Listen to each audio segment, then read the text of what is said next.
Olá a todos. O assunto da aula dessa semana é impulso de uma força. De certa forma, eu vou definir impulso, vou definir variação da quantidade de movimento e vou definir quantidade de movimento nesta aula. E vocês vão perceber que tudo isso que eu acabei de falar não passa de um outro modo de escrever o princípio fundamental da dinâmica, isto é, o que nós chamamos de segunda lei de Newton. Então, para falar de impulso de uma força, eu estou partindo aqui de duas situações. Eu tenho aqui um bonequinho, representado numa figura, que vai aplicar uma força sobre uma bola. Enquanto o pé dele estiver em contato com a bola, nesse intervalo de tempo que ele estiver aplicando a força, nós vamos dizer que a bola recebeu um impulso. Outra situação, o bonequinho vai aplicar uma força com a mão dele sobre essa outra bola. Enquanto a mão dele estiver interagindo com essa bola, isto é, no intervalo de tempo que a mão dele estiver em contato com a bola, nós vamos dizer que essa bola está recebendo um impulso. Então, impulso é uma grandeza que relaciona a força que eu estou aplicando num determinado corpo com o tempo em que esta força está sendo aplicada. Tá? Quanto mais força eu aplicar ao corpo, mais impulso esse corpo vai receber. Quanto mais tempo essa força estiver sendo aplicada ao corpo, mais impulso também esse corpo irá receber. Então, matematicamente, eu vou escrever que a grandeza impulso, ela é o produto da força multiplicado pelo intervalo de tempo, tá? Por que multiplicado? Porque quanto maior for a intensidade da força, mais impulso o corpo vai receber. Quanto mais tempo a força estiver sendo aplicada no corpo, mais impulso o corpo irá receber. Então, força e tempo estão diretamente relacionados ao impulso. Intervalo de tempo é uma grandeza escalar. Força é uma grandeza do tipo vetorial. Nesse caso, o produto desse escalar por esse vetor vai me dar uma grandeza física vetorial. O que significa que o impulso, ele tem todas as características de um vetor, isto é, direção, sentido, módulo com a sua unidade de medida. Como é que então eu descrevo o vetor impulso? Eu descrevo o vetor impulso com as mesmas características do vetor força, tá? O que significa isso? Se a força estiver na vertical, o impulso também estará na vertical. Se a força for para cima, o impulso também vai ser um vetor desenhado para cima. Porém, o módulo do impulso não corresponde ao módulo da força, porque o impulso também está relacionado com o intervalo de tempo. Então, como eu vou calcular a intensidade, o módulo do impulso? Eu vou calcular como módulo da força multiplicado pelo intervalo de tempo, ok? Direção do vetor impulso vai ser a mesma direção do meu vetor força, porém eu vou desenhar esse vetor paralelo. Então, desenhei o vetor força, desenho o vetor impulso paralelo ao meu vetor força. Qual é o sentido do vetor impulso? Vai ser o mesmo sentido do vetor força. E que unidade o impulso vai ter no sistema internacional? Unidade de força no sistema internacional é newtons. Unidade de intervalo de tempo no sistema internacional é segundos. Portanto, a unidade do impulso vai ser newton vezes segundos. Não é newtons por segundo, porque eu não estou fazendo uma divisão. É newton vezes segundo. E eu não vou trocar essa unidade por nenhuma outra letrinha. Eu vou deixar desse jeitinho mesmo que está escrito aqui embaixo. N de newton vezes S de segundo. Se eu tiver uma representação gráfica de uma força que está atuando em um corpo durante um certo intervalo de tempo. Se essa força for constante, isto é, se a força não estiver mudando com o passar do tempo, ela tiver sempre o mesmo valor enquanto ela está sendo aplicada no corpo, eu vou ter um gráfico que vai ser uma reta paralela ao eixo do T. Isto é, o meu gráfico não vai ter nenhuma inclinação. Em física, nós sempre analisamos inclinações em gráficos ou áreas compreendidas entre a figura do gráfico e o eixo horizontal. Nessa situação, como não tem inclinação nenhuma, eu não vou pensar se existe uma relação entre a inclinação dessa reta e uma grandeza física. Afinal de contas, não tem inclinação nenhuma. Mas eu posso pensar numa relação entre a área dessa figura e uma grandeza física. A área que eu tenho entre a reta do gráfico e o eixo do T é a área de um retângulo. E a área de um retângulo, ela é base vezes altura. No caso, a base é ΔT, o intervalo de tempo, e a altura corresponde ao valor da força constante. Então, a área dessa figura vai ser a mesma coisa do que o produto da força pelo intervalo de tempo, força vezes intervalo de tempo. Portanto, nós vamos dizer que em um gráfico de força por tempo, a área vai ser numericamente igual ao impulso. Aqui eu tenho o vetor força desenhado na diagonal direita para cima. Vejam, eu desenhei paralelo ao meu vetor força, um vetor que eu chamei de vetor impulso.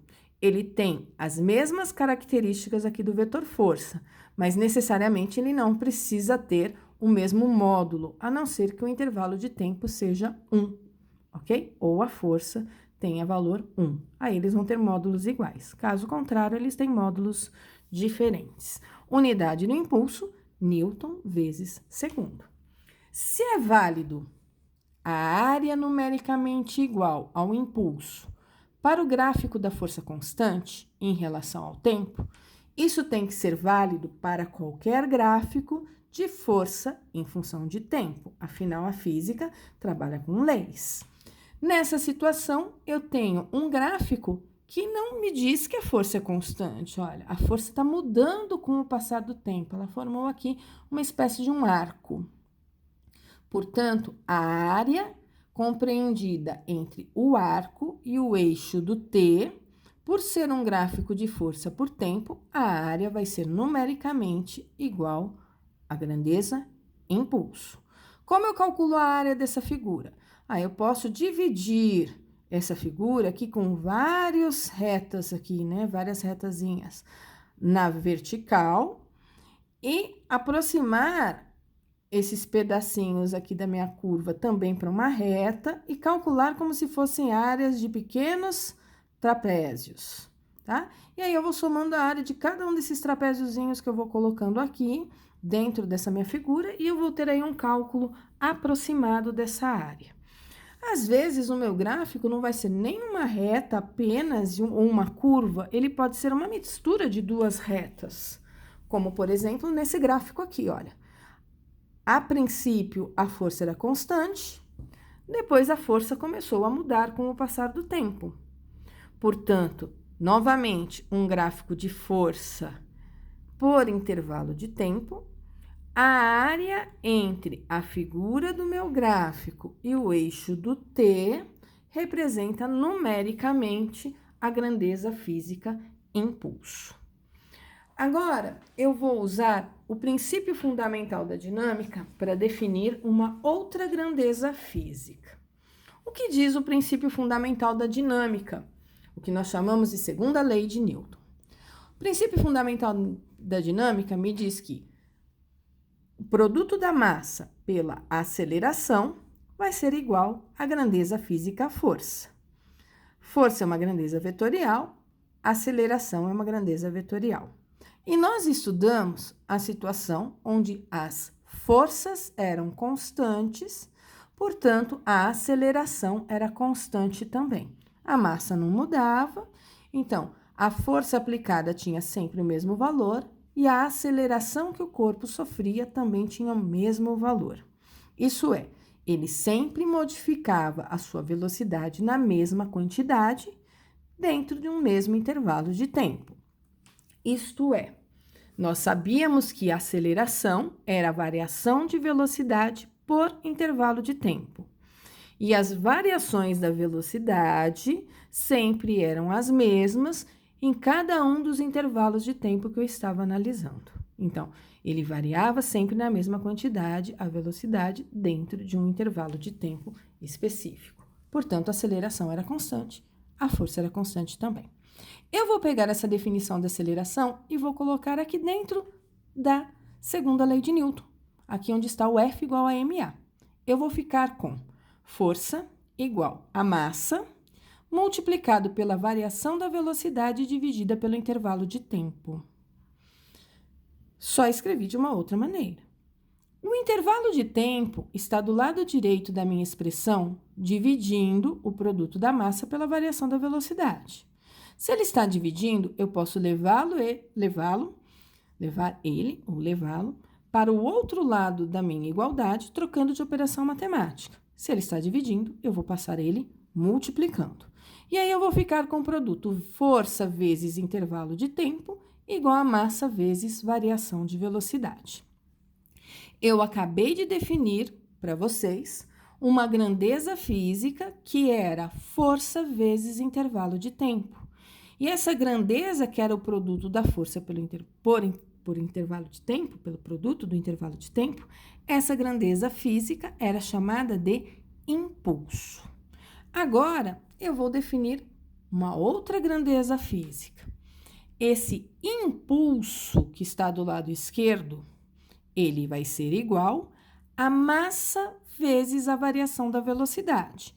Toda vez que eu dou um impulso a um corpo, eu modifico a velocidade desse corpo.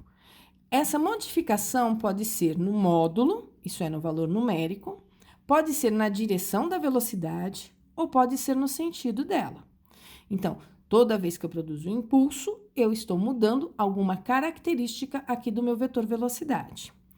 O produto massa por variação de velocidade, m vezes ΔV, esse produto aqui, em física, nós chamamos de variação da quantidade de movimento de um corpo. Portanto, um impulso, ele modifica a quantidade de movimento de um corpo ao estar modificando a velocidade deste corpo. E aí, nós vamos passar a escrever F vezes ΔT, impulso, e m vezes ΔV como variação da quantidade de movimento. Ficou faltando uma setinha aqui em cima desse Q, de quantidade de movimento, ok? Velocidade é uma grandeza vetorial, quantidade de movimento é uma grandeza vetorial também. Toda vez que eu produzo um impulso em um corpo, eu estou modificando a quantidade de movimento dele. E isso é chamado de teorema do impulso. Então, falar que impulso é igual a variação da quantidade de movimento é o mesmo que falar que F é igual a m vezes A. É só uma outra maneira de eu escrever aqui o princípio fundamental da dinâmica, tá? Variação da quantidade de movimento teria como unidade a mesma unidade do impulso. Isso é, variação da quantidade de movimento vai ter como unidade Newton vezes segundo. Se eu quiser, eu posso pensar que Newton vezes segundo também é o mesmo que quilogramas vezes metro por segundo. Quilograma é unidade de massa, Metros por segundo é a unidade da velocidade no sistema internacional. Então, eu posso dizer que a quantidade de movimento é dada em quilograma vezes metro por segundo. Posso dizer que o impulso é dado em quilograma vezes metro por segundo, afinal, o impulso é a mesma coisa que variação da quantidade de movimento. Ou posso dizer que quantidade de movimento é em newton vezes segundo. Lembrando, estou falando de grandezas vetoriais, tá? Tô partindo aqui do teorema do impulso. Tô partindo desse pedacinho aqui, lembre-se, tem uma setinha de vetor aqui em cima. Ou eu escrevo com vetor, ou eu escrevo sem, né? Desde que eu lembre que é uma grandeza vetorial. E eu vou pegar esse pedacinho específico, que eu chamei de variação da quantidade de movimento, tá? Eu posso reescrever esse pedacinho de que maneira? Eu sei que ΔV é velocidade final menos velocidade inicial. Aqui eu estou escrevendo como V2 menos V1. Lembrando, vetor, vetor, portanto, aqui eu também tenho um vetor. Eu vou pegar agora a massa, que está multiplicando esse parênteses, e vou distribuir o valor dessa massa. Portanto, eu vou escrever variação da quantidade de movimento igual a massa vezes V2, massa vezes velocidade inicial, final, menos massa vezes velocidade inicial. Massa vezes V2, eu vou chamar de quantidade de movimento final. Massa vezes V1, eu vou chamar de quantidade de movimento inicial. Então, a variação da quantidade de movimento, ela é a quantidade de movimento final menos a quantidade de movimento inicial. Mas o que é quantidade de movimento? Quantidade de movimento é o produto da massa pela velocidade, ok? Se eu usar a velocidade final, eu calculei quantidade de movimento final. Se eu usar velocidade inicial, eu calculei a quantidade de movimento inicial. E se não tiver variação de velocidade? Isso é, se tiver velocidade constante. Se tiver velocidade constante, eu não tenho ΔV, porque afinal de contas V2 e V1 são iguais, eu não tenho ΔV. Se eu não tenho ΔV, eu não tenho mudança na quantidade de movimento. Portanto, eu não tenho impulso naquela situação. Eu não tenho uma força externa atuando na situação, mudando a quantidade de movimento do corpo.